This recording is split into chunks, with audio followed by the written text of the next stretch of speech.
Hello, I'm Lydia Feng and welcome to this session of Australia at Home.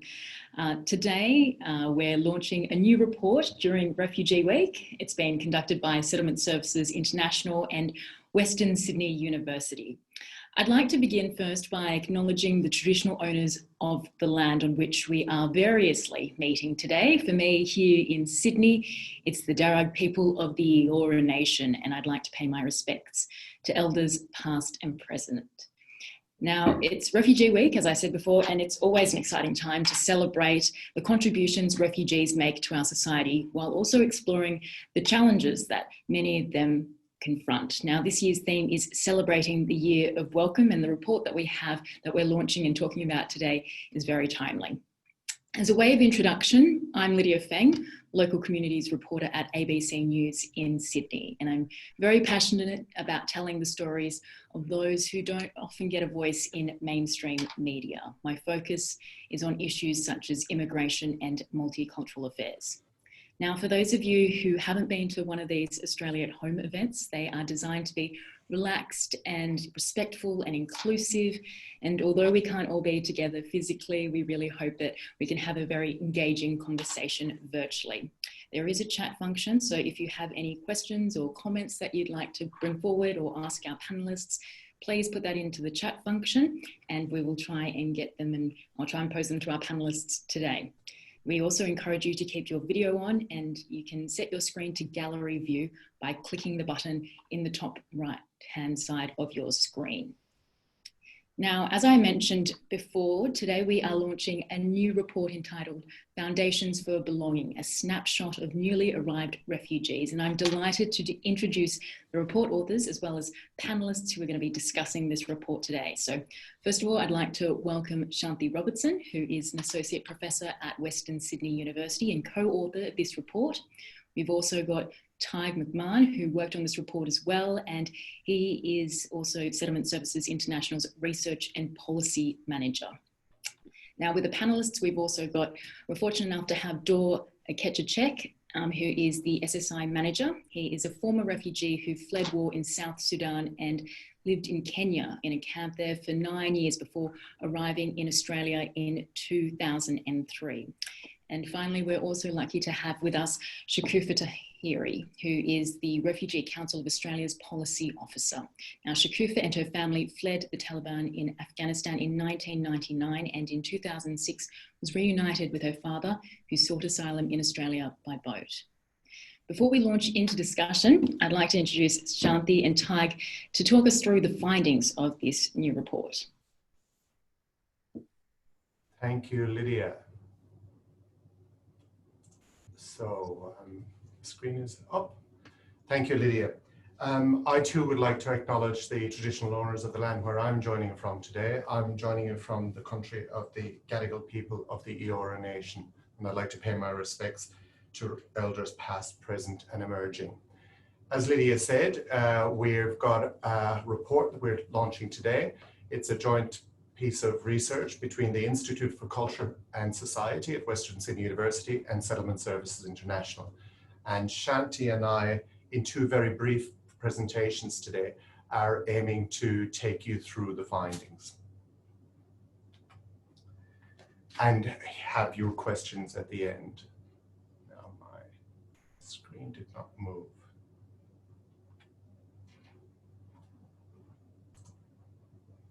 Ooh. Here we go. All right. So Australia has a long history of refugee settlement since World War II. What has actually changed in the time since World War II is that our policy and our practice in relation to delivering settlement, but also the policy settings that guide settlement practice, have changed remarkably. I think it's fair to say that there's incredible interest in how refugees fare in terms of settlement integration. Often what these debates focus on, though, are fairly narrow dimensions of economic outcomes. So often there's a great sense of interest in whether refugees are employed or not, and in some other domains. What really, the part of the puzzle that we were really interested in looking at in this research was the social and civic dimensions. So the experiences of refugees themselves and their perceptions of welcome, participation, and belonging. Settlement integration. There is a healthy debate about what success looks like in terms of refugee resettlement. And often the answer to that question is shaped by people's values. So if people think that speaking English is an incredibly important value, then they'll tend to think that they'll measure success of refugees on the basis of whether they do or whether they don't speak English. What the evidence points to, though, is that success in settlement isn't one thing, it's many things. And the evidence points that it's in fact a multidimensional thing, a multidimensional concept. So there are many, many domains of success in settlement. It's also a shared and a two-way process. So it's a two-way process between refugees who are arriving, but also us, the people who are already here, the host community of the country that they're attempting to navigate with. And it's also a process that changes over time, so that time is a critical factor in terms of settlement. In this research, we used an influential framework developed by the UK Home Office. It was developed back in 2004 with policymakers, with refugees themselves, and with service providers. It was developed back in 2004 and it was updated into 2019. So here is that framework of integration. On the left-hand column, you can see the levels of integration. So from markers and means, social connections, facilitators, and foundation elements.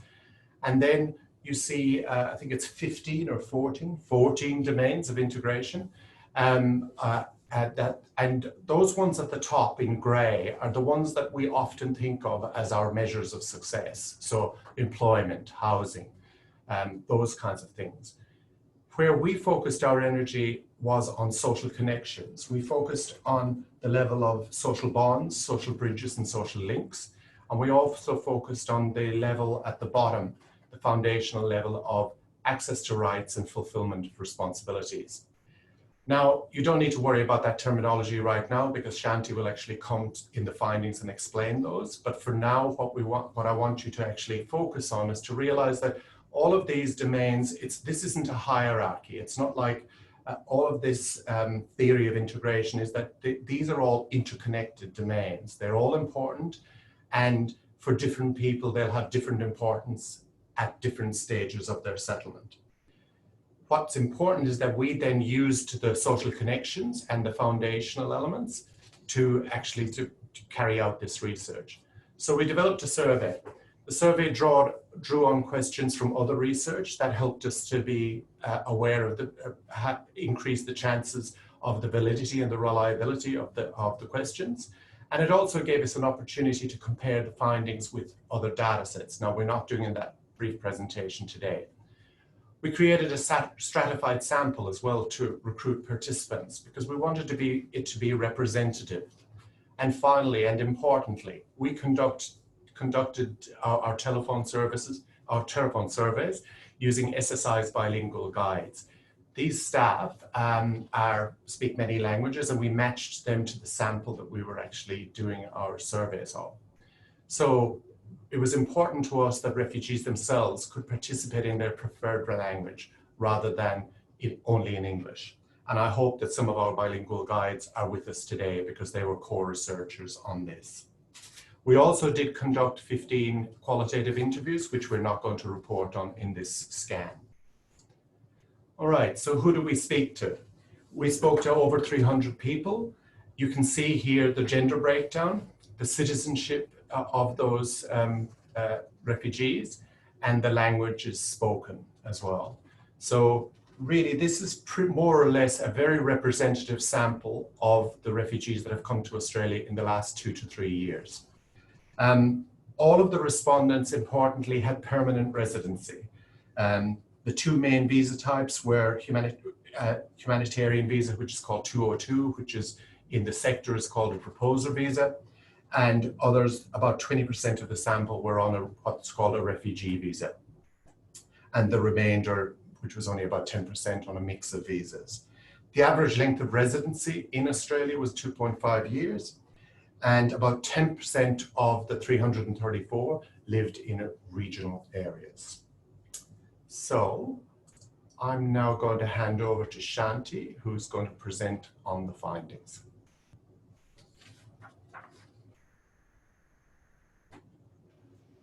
Thanks so much, Tyke. Assuming I'm unmuted and everybody can hear me. I'm also calling in from Gadigal country today, so I would like to add my acknowledgements that I'm on unceded Gadigal land giving this presentation and acknowledge elders past, present and emerging. And I'd also very quickly like to acknowledge the other members of the research team who are on this call today, Ingrid and Hussein, and add to Tyke's acknowledgement of the bilingual guides from SSI who were our community co-researchers and played such a critical role in effectively helping us to gather this data. So what I'm presenting today really is just a little bit of a glimpse or a dip into some of the key findings of our report.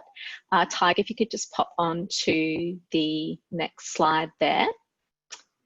So this is looking at the dimension of social bonds. So this relates to the connections that people have with others from the same ethnic or cultural background. So in the case of newly arrived refugees, these are bonds that are generally, although not always, formed with their friends and family who share the same culture, language and faith. And these bonds contribute to their sense of belonging. What our findings really do here is contest any assumptions that if refugees have strong family and community connections, that this somehow could prevent them from developing connections with the broader Australian community. Actually, what we found was the opposite. So you can see here from our data that a majority of the refugees we surveyed have a mixed friendship network, although this is slightly lower among women and higher among refugees in regional areas. And we can also see from this data that although a third have friendships that mostly come from those social bonds within their community, this doesn't negatively impact on some of the other measures of overall belonging, of feeling part of the Australian community in a national sense, or feeling part of their local neighbourhood. So I'd say a key takeaway here is that there's probably immense value in supporting even quite small grassroots ethnic and community activities and to support them in ways that allow them to actually remain within community. So it isn't always that effective to think about scaling activities like this up or out into a wider scope. Next slide, please, Tyke. So this is focusing on social bridges. So this is moving towards the connections with people from other cultural backgrounds. So this is the stuff that's really critical to establishing that two-way reciprocity that's at the heart of belonging.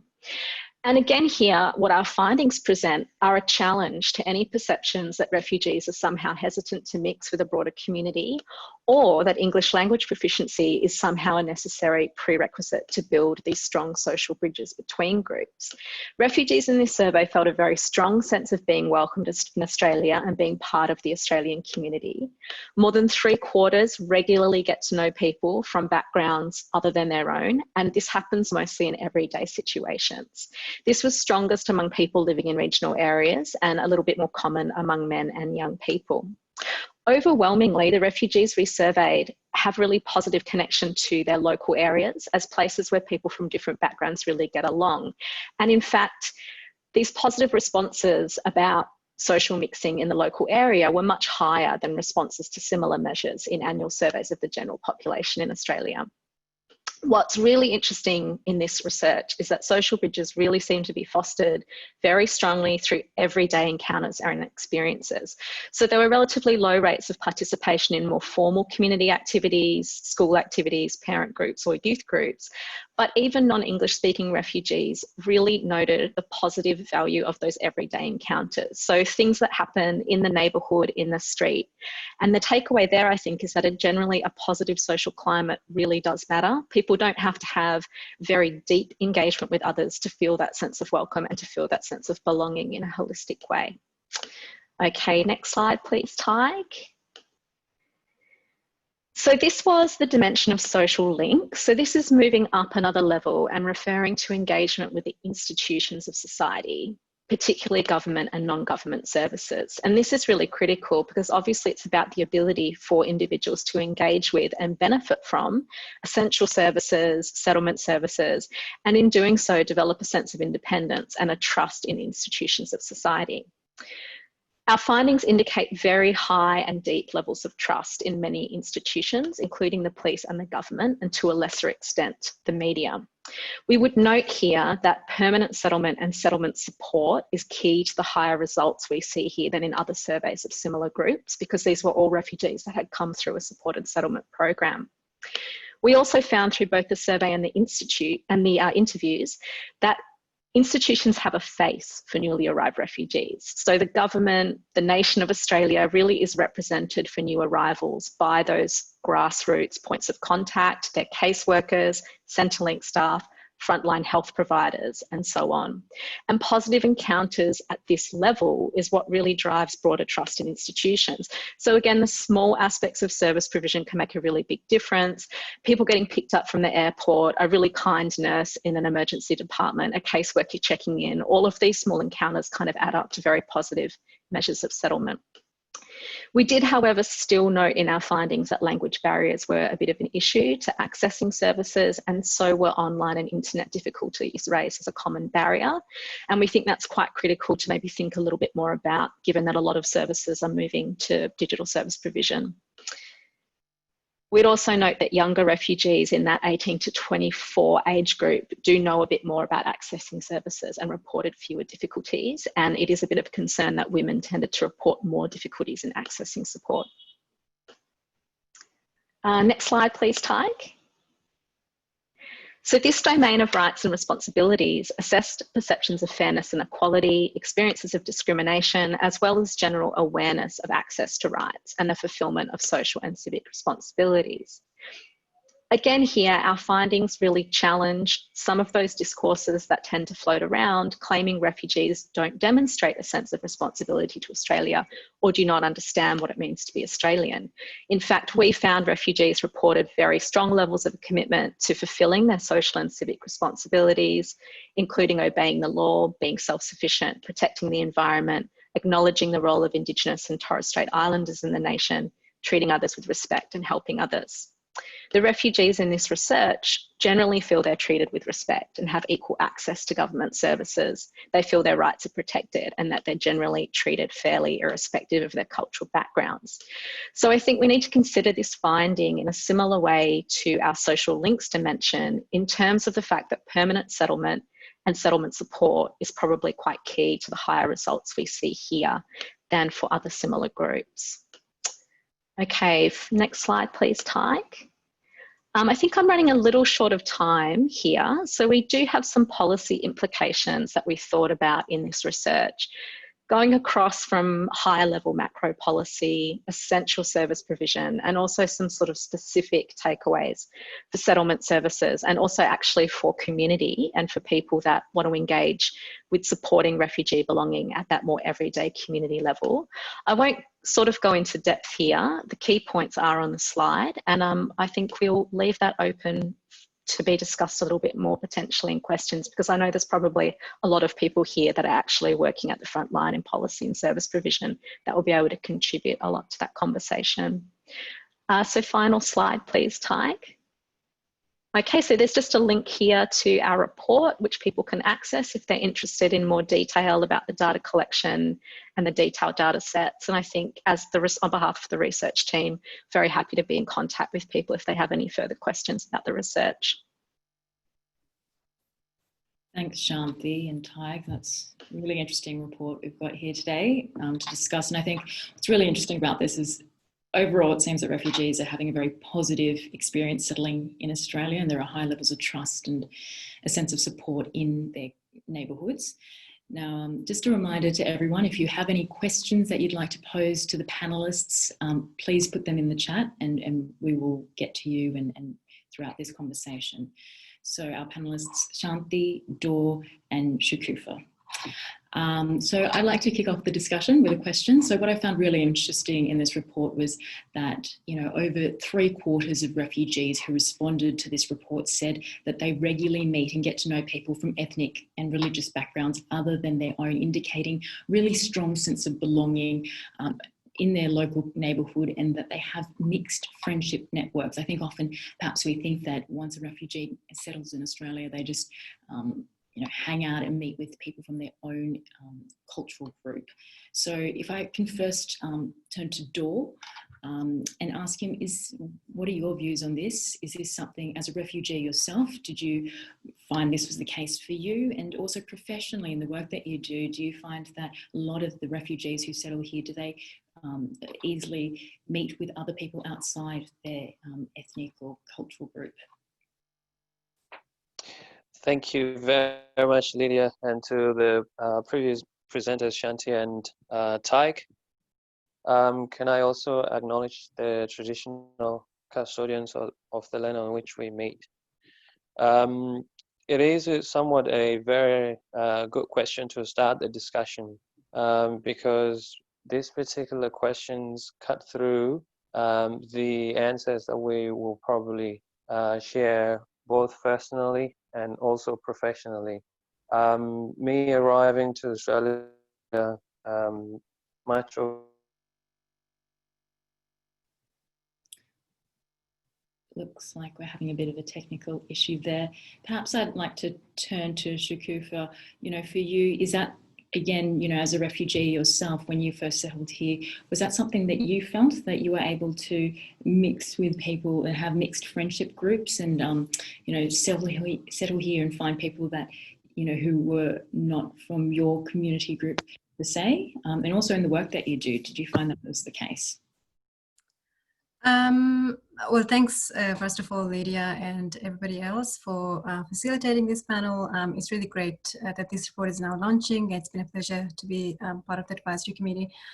I think that from my personal experience, of course, it's been different. I think I would be speaking really subjectively if I had to just infer to my own experience, because I think I had a basic level of English to begin with. And so that is not obviously representative of everyone else. So reflecting on my privilege and just the lack of representative experience that may be, I think that predominantly refugees or any other forcibly displaced group of people desire to rediscover their lost sense of belonging. And they gravitate naturally towards groups that share a lot of commonalities with them. And it's no surprise that, people of refugee background, when they do arrive in Australia, gravitate towards those local government areas or resettle in areas where they find a lot of commonalities with the rest of the groups, ethnic groups, or, groups and nationality groups. And I think that this is really important, especially for the first generation of refugees, people who have been stripped off and deprived of things that they have held dear to themselves back home in their previous life, and from which they're actually deprived of. And they hold an incredible amount of nostalgia. And so, for instance, if they're coming to Fairfield to settle, or the Cumberland area in New South Wales to settle, it's really to reconnect with that nostalgia of home and belonging that they used to experience in their previous life before fleeing a displaced situation. So it's almost an intuitive thing for the first generation or the elderly refugees or people with low, English literacy to do that. And I think that the misconception lies in the fact that this mixing or settlement has been seen as negatively, as ethnic enclaves, as they might call it, and especially spoken about it in the media by some politicians in a very negative tone, and I think even by some political conservative groups, and translating this sort of like ethnic enclaves as if refugees are unwilling to integrate. And obviously integration is itself an overly cliche term, but as you put it, Lydia, or mix. And I think that just it's helpful to sometimes look at the historical experience of refugees in the last few decades. And a relevant example is the experience of Vietnamese refugees. You've seen their trend in their communities. In the last few decades, you did see that the first generation of refugees from Vietnam actually chose to live in associate in Cabramatta primarily. And those were necessarily due to the mutual commonalities that I mentioned. But even if they actually even if ethnic enclaves that were not seen as necessarily negative, I think it was a very natural thing to do. And then the second generation of Vietnamese community has a very different demographics about where they live and how they kind of navigate their sense of belonging in Australia. It's very different from the first generation. So on to that aspect of mixing and belonging to a neighborhood at an early stage. The report's finding is really welcome, and I think that lack of mixing is not necessarily an indication that people do not want to belong in the country, or as in the bureaucratic term, integrate with the rest of the community. So, but also I would like to point out that I think with the whole sense of neighborhood, the dignifying nature of welcome that refugees through the humanitarian program receive is deeply humanizing as well. And I think at the heart of it lies the foundation of making the experience of refugees arriving this mode as something as less burdensome on them, and so fleeing from the conflict zone is seen then by refugees themselves who settle here as contrasting to the treatment that they receive in Australia at the early stages. So formation of social bonds is obviously, it lies in bigger gestures like, support services like settlement services, but also from small gestures that are powerful. So the sort of gestures or interactions that become sort of a nostalgic thing later on, it becomes really formative in this, in the sense of belonging that refugees will have at a later point.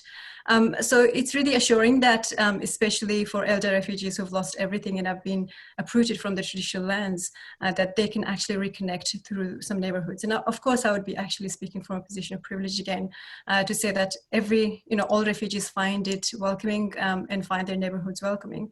But if reflecting, for instance, on my mother's example, despite being your classic introvert overall, little things like saying hello to our retired Caucasian neighbors, or, neighbors gifting her with free-range eggs, or my mother asking how their knees are recovering after their surgery, it really goes to humanize both parties. I think it deepens the bond and sense of place and community for refugees like my mother, because it is obviously as much about an initial welcome at the airport as it's also about humanizing each other. So it's actually a two-way process, not a passive process of integration or sense of neighborhood.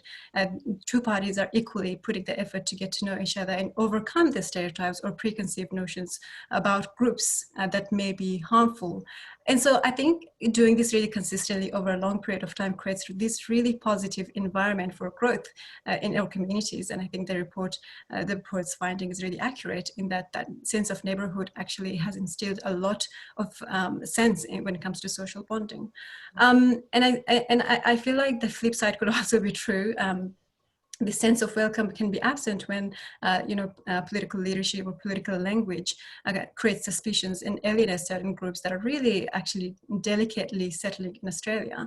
And so I think then it translates in lack of building a trusting relationship with a neighbor. And so back to your question, Lydia, I think that while, refugees kind of mixing is really different for certain groups. It really depends on age, demography, level of English. But I think that overall lack of mixing is not necessarily a bad thing. Right, okay, well that's interesting to hear, thank you. I think Dor is back with us. Can I just pose that question again? Can we just hear from you your thoughts, when you settled here after your journey, from South Sudan to Kenya? What has it been like for you? Yeah, so sorry for that little technical glitch. And can everyone hear me all right? Lydia would probably get a response from you, yeah. And as I said earlier, I would be looking at this question in two angles. One angle is my personal experiences, and the other is my professional experiences. As I said earlier, I arrived to Australia and settled in a small town in Queensland called Toowoomba. And as much as we arrived into a neighborhood that has people from my kind of background, weren't that many at the time. But the first thing that was in our mind was, okay, how do we then look at connecting with the goals and ideals that we wanted to achieve in Australia, which on top of mind was education. And so we asked a neighbor who is an Anglo background whether he knew where Jesuit refugee services were. And he said only in Sydney that you can find Jesuit. So that's how we made a move and came to Sydney.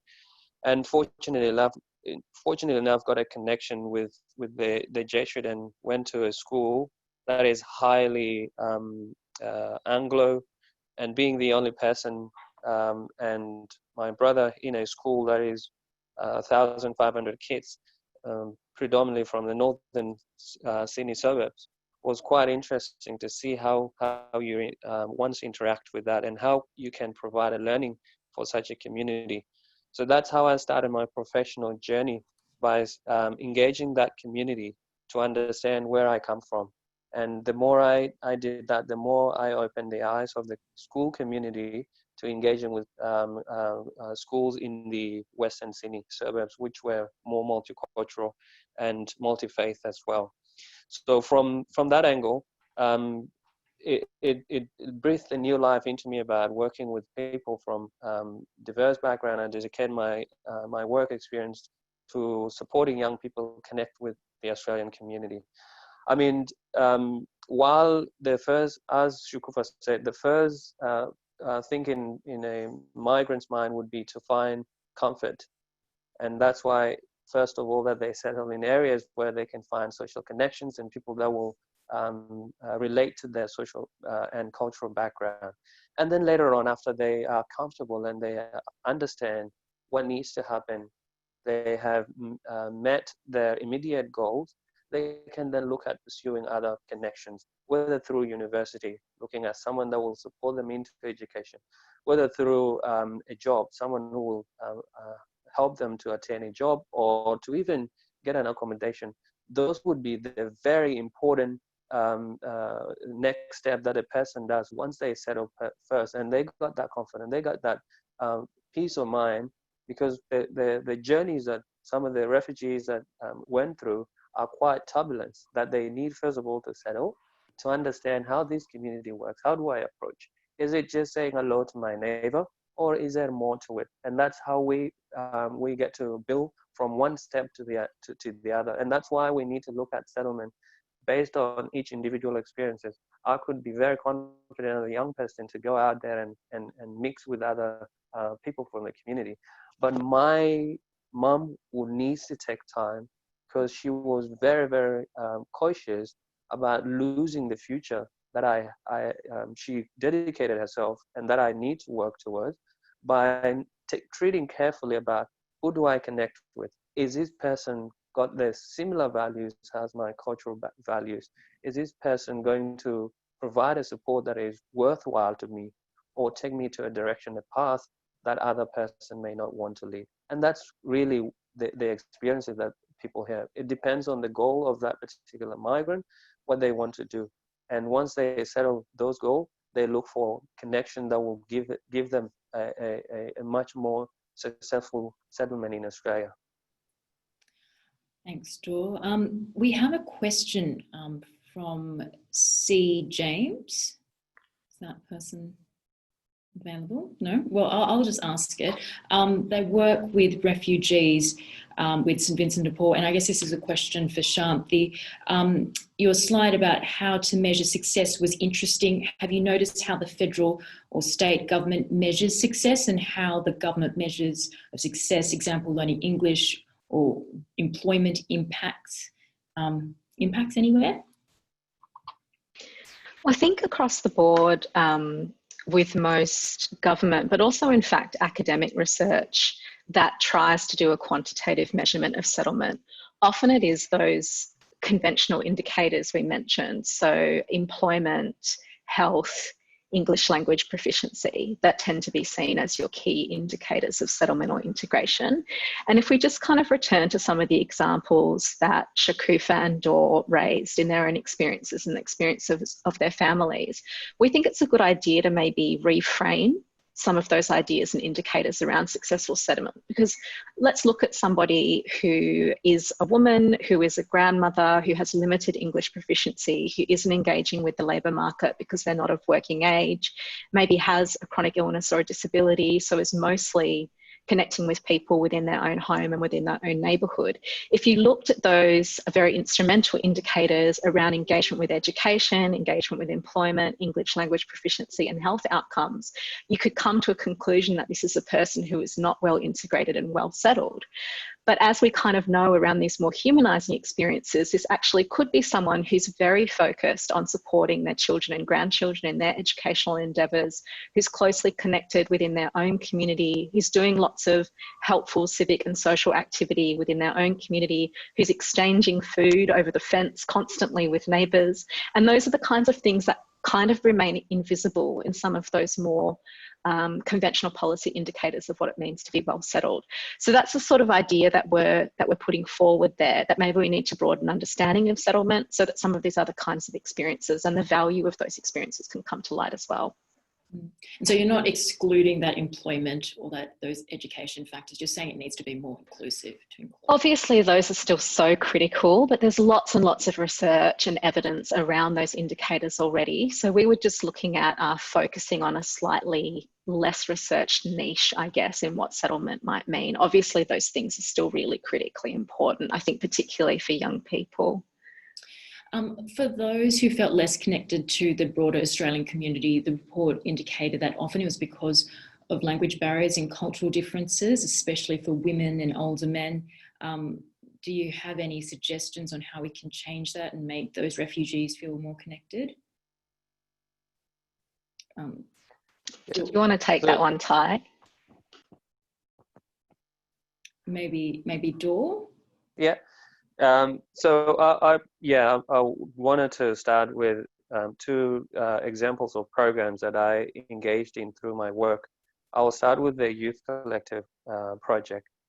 In the earlier days, when we commenced the Youth Collective work, we did a symposium event for young people, and we asked them, okay, you keep mentioning employment. How do we tackle it? And the key word for them was, we're sick of hearing people coming to us and say, what do we need to do? Just do what we told you to do. And so that's how we began to start working on youth employment, by listening to young people and say, okay, let's trial out this particular process. And that was a simple 3-step process. 1, provide them with employment support or pre-employment pathway. 2, give them a mentor that will support them. 3, give them a work experience. And that changed a lot of things. The second example is through the hubs, community hubs program that we ran.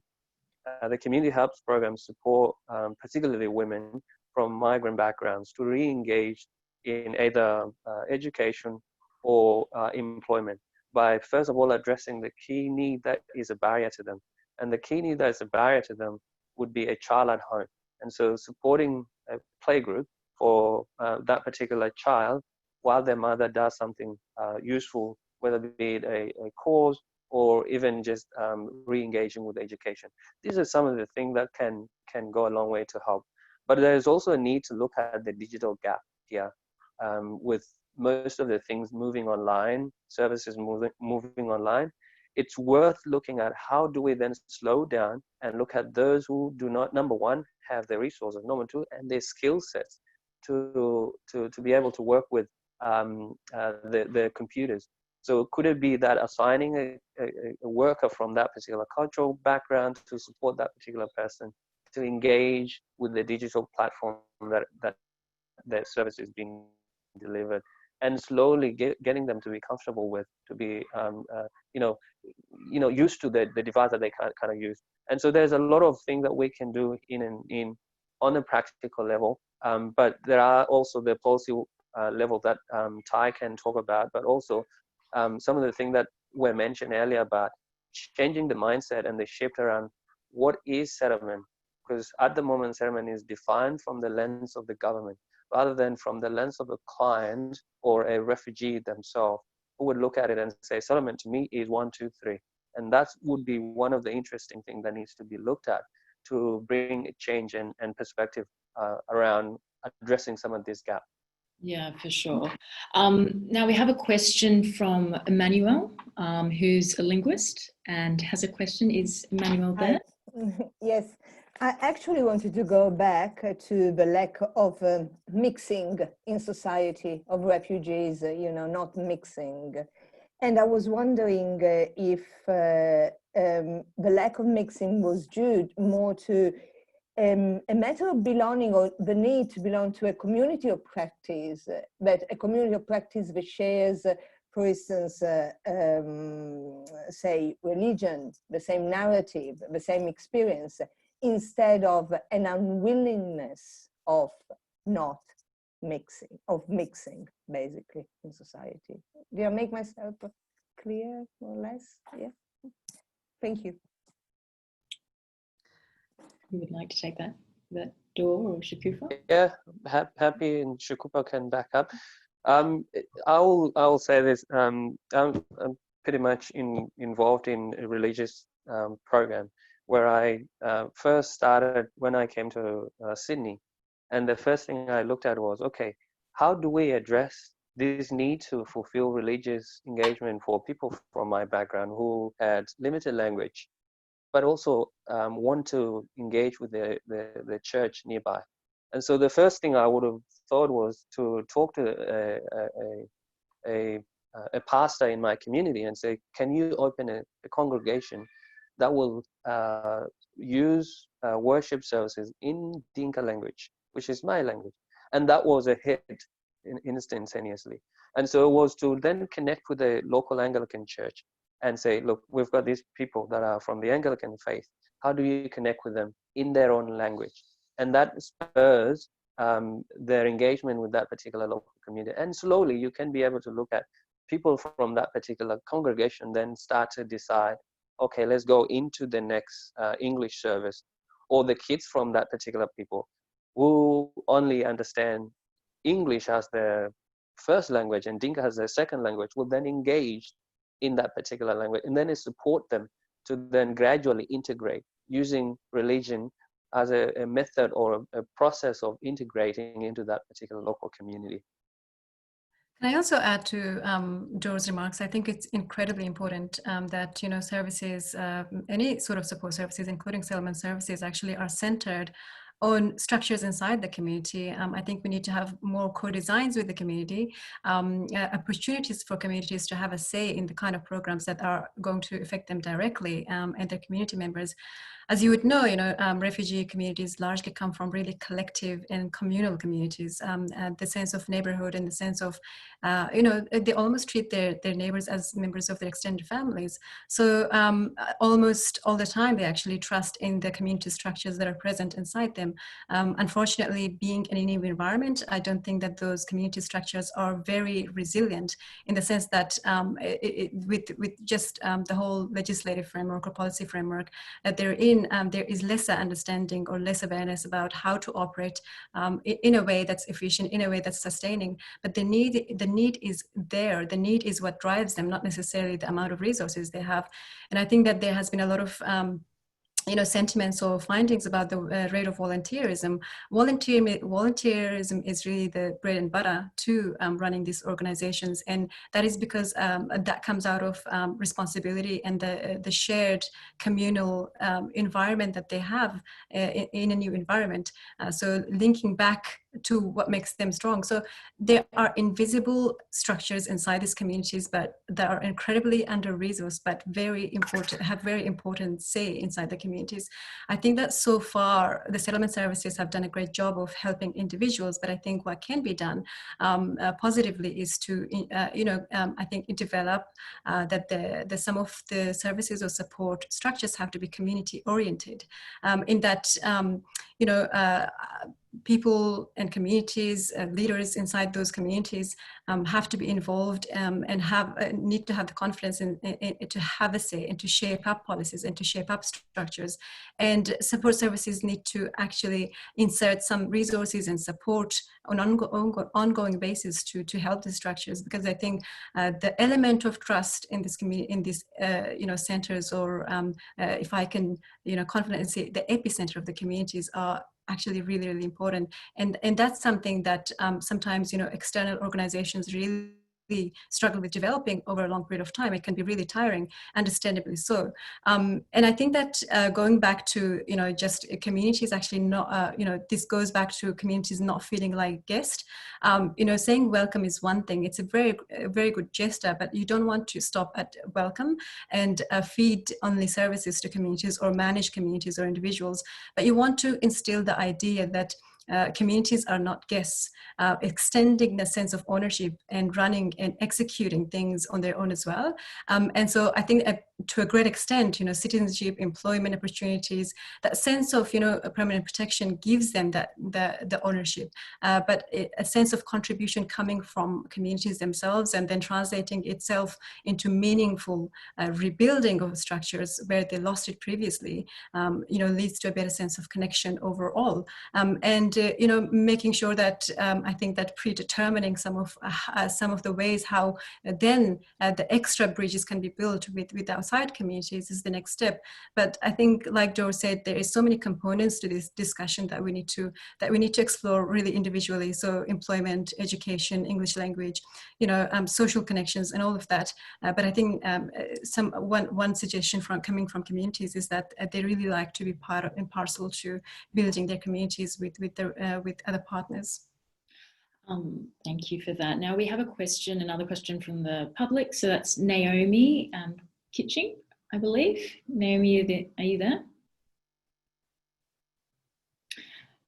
It was a question about schools, and I thought it was quite interesting. It's what role do you think schools play in terms of settlement success?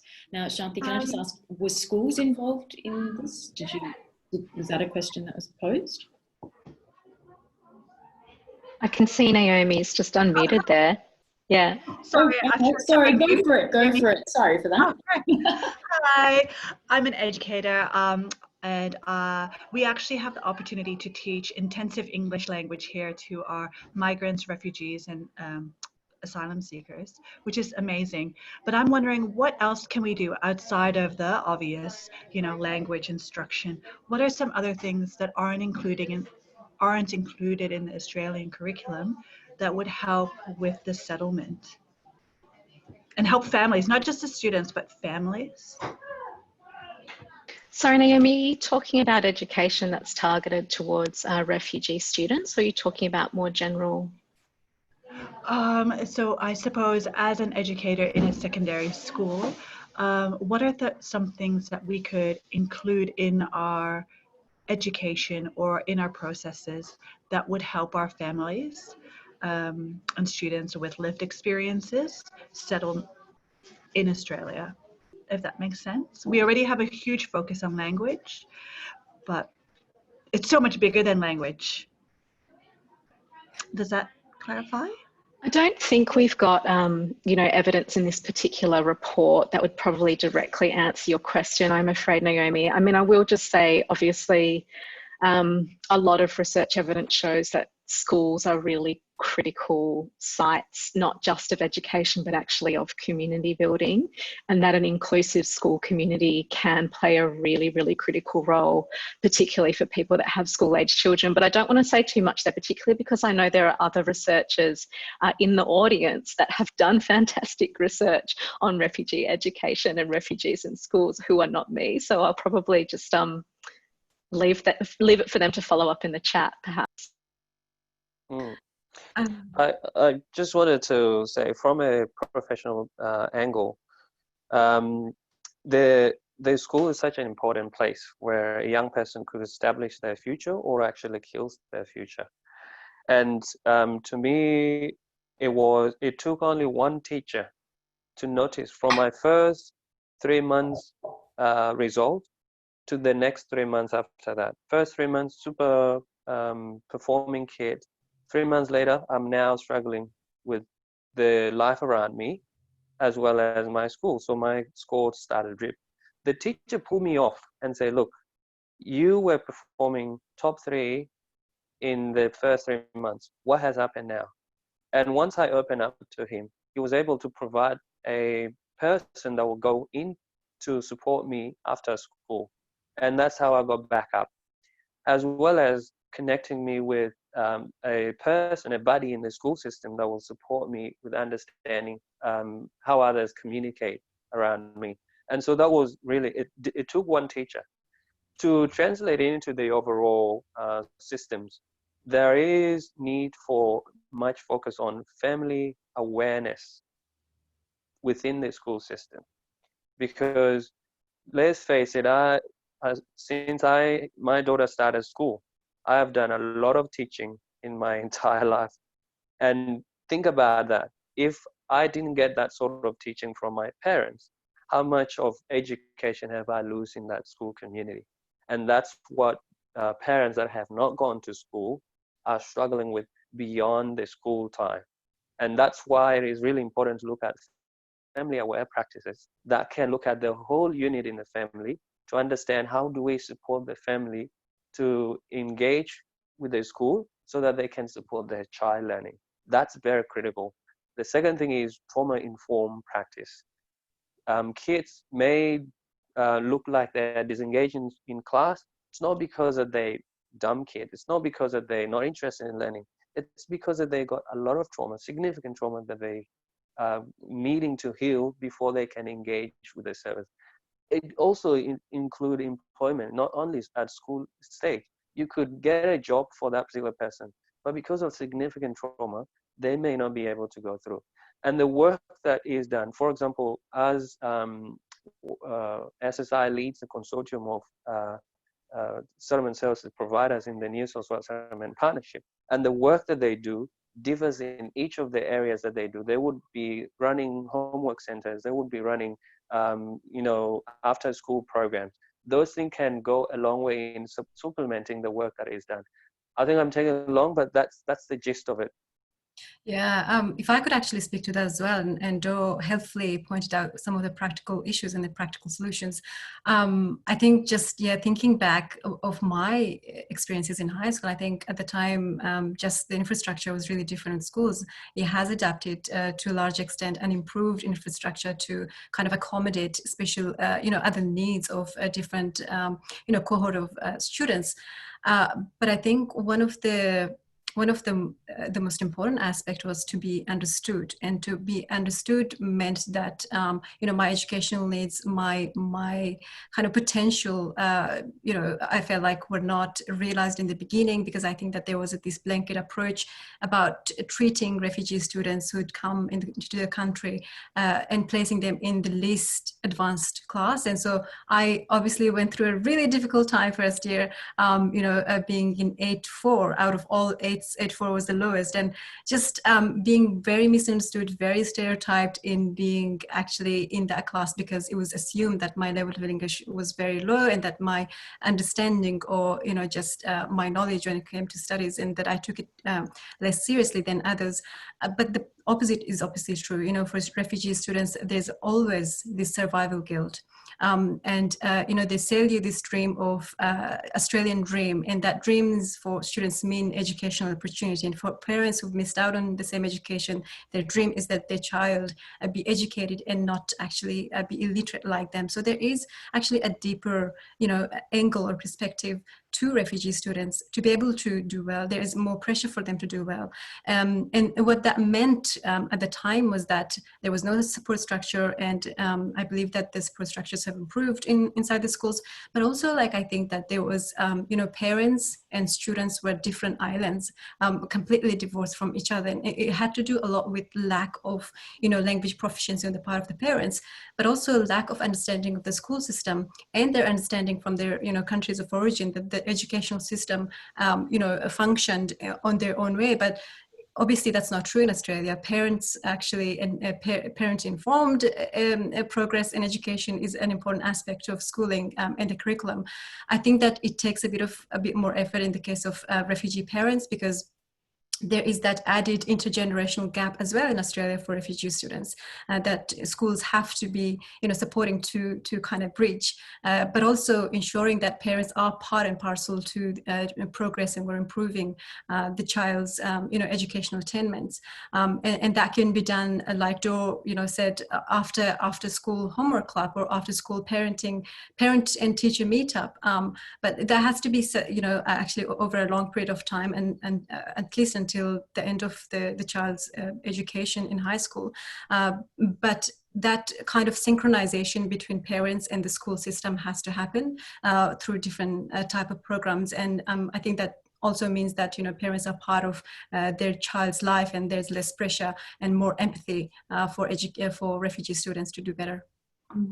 Lydia, I just wanted to quickly interject there that I can see there's some fantastic resources being shared in the chat, including Greg Noble and Megan Watkins' report with the New South Wales Teachers Foundation on refugee students in New South Wales schools. So if people are more interested in that area, I just want to draw attention to the fact that there's some really good stuff being shared there. It's getting a real community feel here. And we have another great question from Liz from ALGA, I believe. If Liz is there, we'll just unmute her and get her. Yeah. Hi. Yeah, I'm from the Australian Local Government Association, and I'm just keen to ask the panellists what their experiences are and the research is around the role of local governments in settlement. And also whether you have any advice to give to local governments on what they can do better or improve on as well. So thank you. It's very interesting. Yep. I can give a quick comment there, Lydia. So thanks, Liz. In my opinion, based on this work, but also a lot of previous research that I've done, local governments are just so critical. I think in the policy space, they're probably the most critical level of government when we're talking about settlement and integration. And I think this report really backs that up, because it shows that it's that local neighbourhood level that really, really matters to newly arrived refugees. And I think a lot of the services, in previous work that I've done, we've seen a lot of the services that councils run, places like your local library, your local sports centre, your community house, your community garden. These become really critical spaces. And a lot of the general programs and services that are offered through these spaces often become the critical point for social bridges to form. So things like your story time at the local library or your women's only swimming at the recreation centre, any of those really grassroots programs that are offering people inclusive opportunities to come along and get to know other people in their neighbourhood are just critically important. I think you can't underestimate the importance there. I also actually want to add that, to Shanti's great points, is that I think the local government is probably the closest, both geographically, but also in terms of services and programs, and the sort of, localities where people feel a sense of ownership again in protecting. You almost feel like it's an obligation to interact in that environment. It's the ecosystem that communities essentially own. And so, connecting people to then their local government becomes a necessity. People feel obviously closer to their local governments than state governments, for instance. A lot of the times, with the state policies and with the whole state dynamics, people, refugee communities are probably less concerned or unaware completely of what's happening in the broader context. But with the local communities and their connection to school, then it becomes pertinent for parents. I think a really good space as well for parents to connect. Someone in the chat actually mentioned, how do you actually practically connect schools when there's no engagement from parents? It could actually happen through local governments. I know of an example of Strathfield South High School, I think, back 2 years ago. They were trying to engage with this Hazara group of students, and they actually went through the Cumberland Council. While being at Strathfield, they connected with the Cumberland Council. They created this really helpful space where they would interact with Hazara parents. And this was a very targeted way of doing it. I think that you need a targeted way because the needs of every ethnic group is really different from the other, because the rate of literacy, it goes back to the foundations and the rate of literacy, the nature of the conflict that they've faced, and the nature of marginalization, disadvantage that they're facing in their current environment. So it's really necessary to take that targeted approach. And I don't think in terms of the government levels, it can be more targeted than a local government approach, and bringing schools and somehow getting creative with synchronizing both systems to help eventually the students and the beneficiaries of a certain project or support service. Can I just And to add to that, just quickly, a localized settlement is the best option for communities that we work with, particularly for the majority of the newly arrived. Their local area, if they do not fit into their local area, they will not fit into the mega Australian society. It is important that the local government services responds to the needs of who is coming to that particular area. And it is important as well for the local government area to look at whether that area is conducive enough to support settlement for people that are arriving with multiple needs, and respond to those needs by ensuring that everything from the grants that they put out, the community centers that they hire out, the sports field, the churches around, the businesses around are reactive and also proactive in supporting communities in whatever needs that arise particularly. And it is important that once we get the local context right, we will get the mega context probably right as well. Well, can I just ask quickly, because you lived in the regions but also in the city, the local governments there, how does that differ, that interaction between the regional local government versus a city one? It differs a lot. In the regional centers, the services such as transport becomes rare or once in a while. And for someone who is newly arrived that is going to rely on transport to get to services, that's one key barrier that you cannot overlook. And also on the language services, if I approach a service that does not, or a library that does not offer support for me or my people from my community that speak a certain language, I'll probably struggle through that and find many things by accident. Translate that to region where there's a lot of resources and there's a lot of people from many backgrounds that you can use as your social connections and link to be able to access support services. For example, in the NSP, the New South Wales Settlement Partnership, we found that from the initial stages, people from particular demography were settling in one area, but actually accessing support in that area, even if they move out that particular settlement area. If they go to Blue Mountain, they still want to access support over in that particular area because they know that they understood that person will be able to provide them the support needed with their language and their trust. And so there's a difference there where there is availability of resources that can support people, but also ensuring that people have connection with other people in the community that will support them to link in with services that are not accessible to them. And that's the difference, really. Thank you. Unfortunately, we've run out of time, but thank you all for joining us today. It's been a pleasure having this chat. Unfortunately, we haven't been able to meet physically, but the virtual setting has also been great. So thank you for joining us. Just letting everyone know that if you want a copy of the paper, there is one if you head to the resources section on the SSI website. And yeah, thank you again for joining us. There is a session tomorrow on the Australia at Home website about Black Lives Matter. So that's very topical, obviously. So stay tuned for that. And this is a recorded session and it will be uploaded later today. So feel free to share that link and continue this conversation online or with your friends and your family. But I hope you have a great day and enjoy the rest of your week. Okay, see you later. Thanks, Al.